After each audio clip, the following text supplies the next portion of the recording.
Hey there, it's Professor Holland. It's Monday. Everything has been updated in the Grade Center, and I hope you are enjoying the classic novel that you selected from the list. Some of you have asked to change your mind on novels, and that's fine too, as long as it hasn't already been locked. However, if the reason for changing your novel is because the novel is too long and you fear you won't have time to read the novel, I hope that you will take time to watch the video tutorial on how to read a classic piece of literature. It's a really important little video, and I have some tips and some tricks for reading novels. I took a novels course one time, and we had to read a novel a week, and they were 1,500-page novels. And I learned then how to read for university, for college level discourse. So please watch that little video before you change your mind and as you go forward in the week. Remember that when you work on this essay, some of you are so brilliant and you are overthinking the directions on things. These directions are specific, and they are specific for a reason. Please be sure you do not embellish. Follow the directions exactly as they were shown. There's a step-by-step tutorial. There's a PDF of instructions. Remember, the hero archetype essay is the place where you will be able to expand your ideas. You will be able to write a longer essay. You'll be able to use the guardrails that you see here in the classics essay and expand on those in that essay. The classics essay needs to be exactly as I've shown you. So be sure that you follow those directions to the letter. And I want to talk to you about something kind of fun today, and that is vocabulary. Many of you have written to me in the private discussion board that we provide that writing and vocabulary is a challenge for you. Some of my students are English as a second language learners, and so it's a challenge. I understand. I tried to write something in Spanish one time. And I had a student one time who read Crime and Punishment in the original definitive text in Russian. And I asked him about the translation, and he said there are words in Russian that cannot be translated. You have to know the culture, you have to know the situation, you have to know all sorts of colloquialisms to understand the concept of that particular word. Now in English, there are so many ways to combine words. So the goal is not to find a big word that looks impressive. The task is to find the right words in combination with each other to form just exactly the right description of a noun, adjective, verbs, all that. So, watch how these classic writers describe a moment or describe a character. Pay attention to that, the wonderful way that they are able to accomplish that.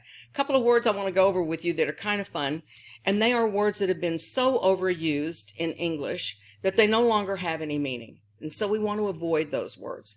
And here is a list of a few of those words. One, way back in the day, was the word boss. Everything was boss. Oh, that shirt's boss. Oh, that light's boss. Oh, this is boss. Everything was boss. And that word lost all meaning. The other word in the, 80s, 90s or so was awesome. Everything's awesome. That car is awesome. That war is awesome. This shirt is awesome. Everything was awesome. And so awesome took on no more meaning. The word today that is used to the point of the ridiculous is amazing. Everything's amazing. We have these amazing offers. We have this amazing bottle of whiteout. We have this, that shirt is amazing. That play was amazing. That war is amazing. Everything's amazing. Well, the word amazing means overwhelming surprise or astonishment. You cannot tell me that anything about this bottle is overwhelming or astonishing. So avoid that word. Find more wonderful words. Find words that really connect together to really draw a picture. See how the writers that you're reading are able to do that. The other one is genius. Everything's genius. Oh, she's just genius. Find out what the word genius really means before using that word. The other one that I bet you see today too. Everything's iconic. Everything is legendary. The legendary icon. Oh, we're going to put big word. Legendary icon. Funny fact, I was looking through finding a researching something and I saw this blog, and the person who created the blog referred to themselves as the legendary icon. So these words are overused, so don't use those. Find other more descriptive words. Also, a word that I personally love, but it's completely unnecessary, is the word literally. I do it all the time. I say, I literally showed you how to drive that car. Okay, I don't need the word literally. I can simply say, I showed you how to drive that car. Instead, I go, I literally, right? So it's an interesting term. I reserve that word for characters that I create that have that one little hook and eye patch. One character that's their thing, like everything, or at least 3 times they say literally. I literally, so it's a word that's way overused. Reserve that for characters, not in expository writing, like the classics essay that you're going to write. Also, the word devastated. I'm just devastated. Devastation is somebody whose entire family is wiped out and are then sent to a dungeon. That's a person who is devastated. I'm disappointed. I'm let down. But devastated, that's a huge, these words are so hyperbolic and they are way overused. And then random, that is just so random. She is just so random. Okay, so what does random mean?